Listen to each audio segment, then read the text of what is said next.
There is an astonishing, hideous rise of devil worship, Satanism, and witchcraft among the youth.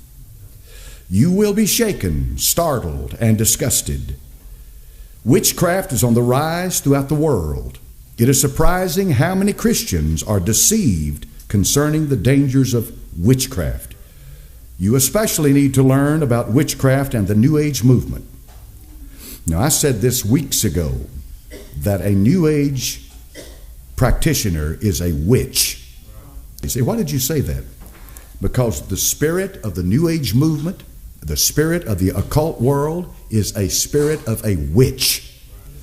And witchcraft is the spirit of rebellion. Now, note carefully.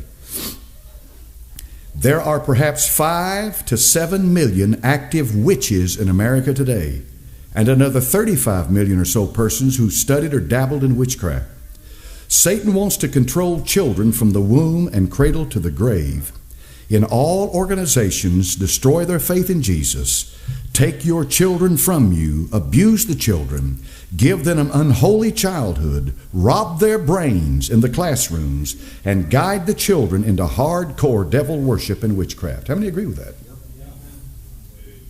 The plan promotes New Age movement and religion, rituals, idolatry, reincarnation, fantasy books and games, white magic, black magic, sorcery, shamanism, polytheism, occult symbols, objects and idols, psychology, UFOs and extraterrestrials, witchcraft and Satan worship, astrology and horoscope, tarot card reading, Ouija boards, palm readings, fire walking, seances, mediums, spirit channeling, holistic medicine, physical tests and sports, and guided imagery and visualization.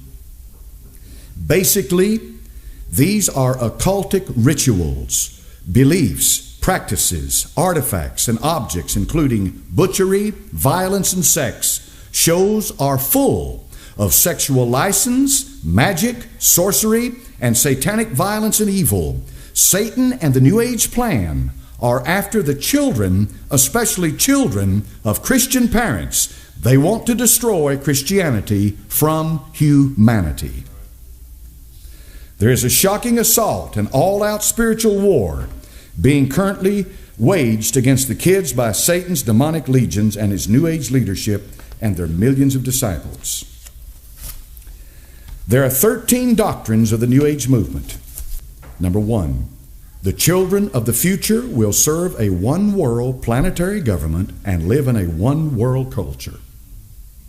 Number 2, patriotism to one's country must be abolished and all national barriers destroyed in order to build a one new world order. Number 3, children will accept that Eastern mystical religion is to be married to the Christianity of the West to forge a new, unified, social, and religious order of universal truths. You're seeing that right now. Number 4, teenagers and youth will rebel and revolt against their parents and against authority to help usher in the New Age world order. Number 5, youth and all of humanity must accept that the time will inevitably come when grown-ups who refuse to become part of the New Age will have to be killed. They are to be considered as lowly germs and infection or blot on humanity that must be stamped out and eradicated. Number 6, the traditional family unit is not desirable for the Aquarian or New Age. Children belong to the government, to the world and the community, the human group, not to their parents. A new kind of family unit must inevitably come into existence. Number 7, young people must be taught to believe in reincarnation and karma, the law of rebirth, rather than the resurrection and judgment teaching of the Bible. This belief must guide behavior, especially sexual conduct.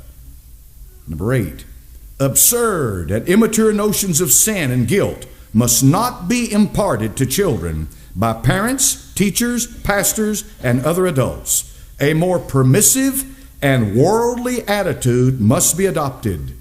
Number 9, children are to be taught that all religions, Christianity, witchcraft, Hinduism, Buddhism, Islam, Judaism, paganism, etc., are equally worthwhile, and that it doesn't matter in which God one believes. Number 10, the new generation of youth must recognize that Jesus did not come to save or convert anyone, because no one is lost. When's the last time you heard some of these nationwide gurus calling themselves Christians say to anybody that you must be born again, that you're under the curse of Adam's sin, and that you've got to be saved by the grace of God? You haven't heard it, and you won't. Number 11, Christian doctrines such as that of heaven, hell, and judgment must be discarded, and the theology of the Old Testament must be repudiated. Number 12, a new age world religion must be established without Jesus Christ as Lord and Savior. The Christian church is dead and must be replaced. Number 13, the coming new age world religion will emphasize the unity of all religions while rejecting Jesus Christ's profound biblical statement, I am the way, the truth, and the life. The plot to decompose and destroy the family unit, subvert Bible doctrine, and promote a one-world New Age religion and government. The roots of New Age occultism can be traced all the way back to ancient Babylon. The unholy Trinity has three divinities: Father, Mother, Son. We see in these events the roots of several cardinal New Age doctrines: evolution, human divinity, spirit worship, reincarnation, and sexual license. What does that say to us tonight? It says to us tonight that there is an organized, systematic effort to wipe the church of God from the face of the earth. And if it does not conform and become a New Age church, which the big ones are already, the emerging church movement, the big ones, they're conforming, they're becoming what the one world religion requires.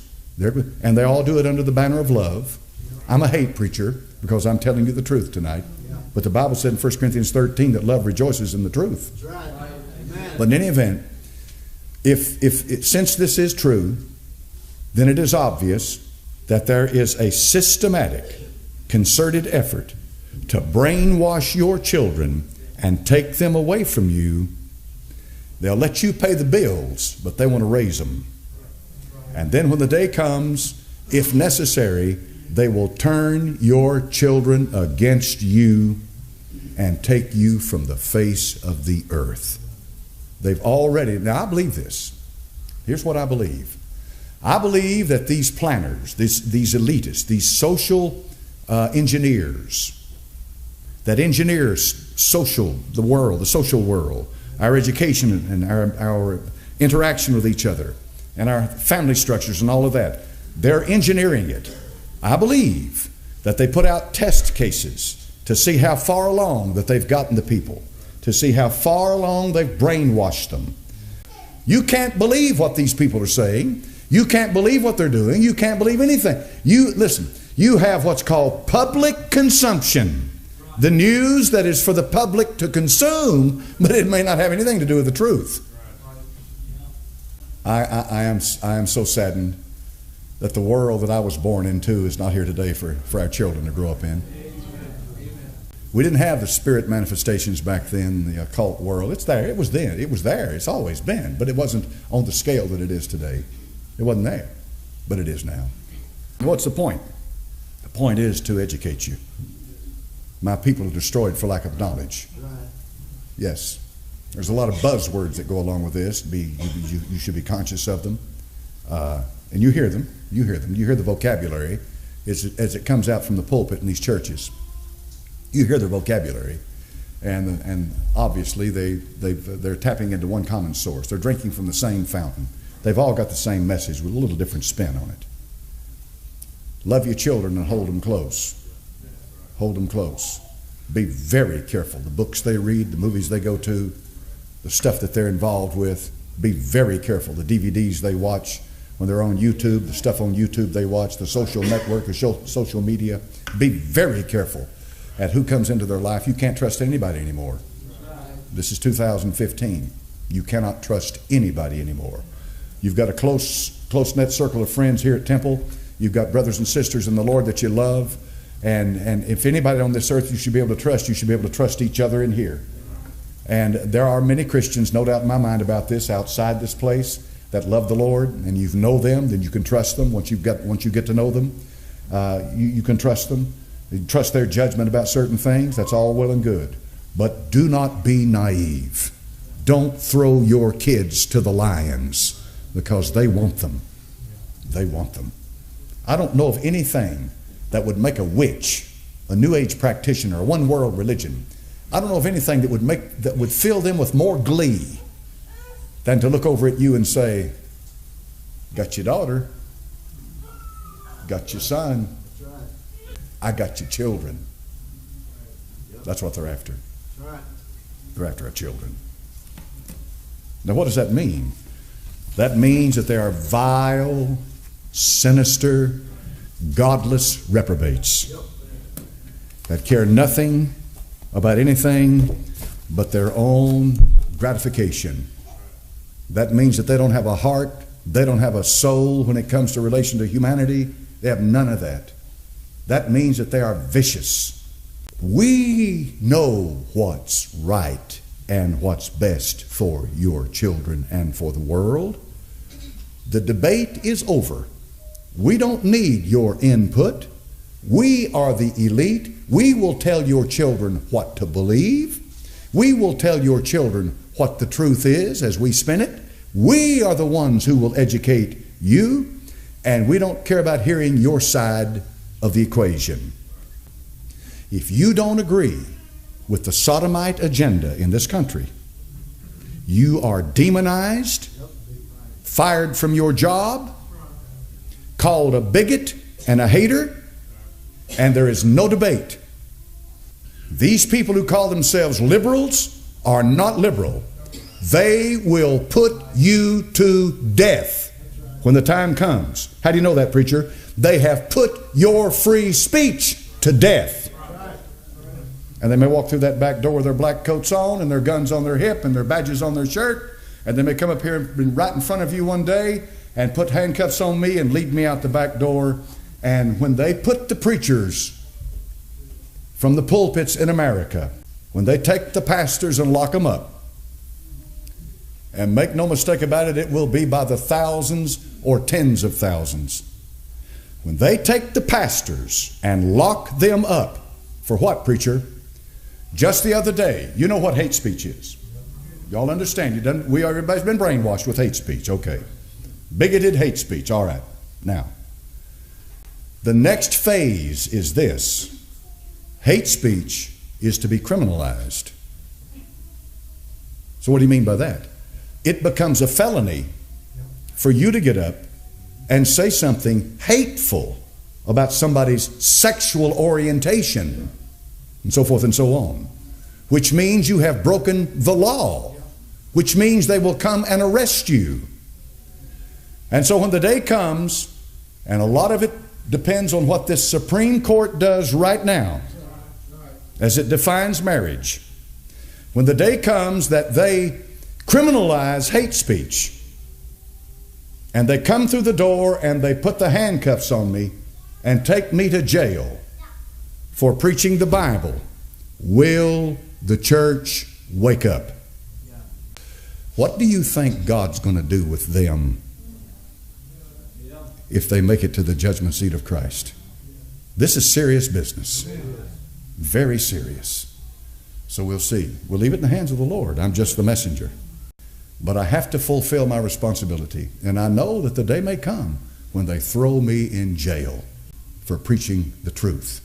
And when that day comes, my only hope is this for the church, for what's left of what it calls itself the church, that when the pastors wind up in jail, that they'll wake up and say, hold on, government, you are out of order.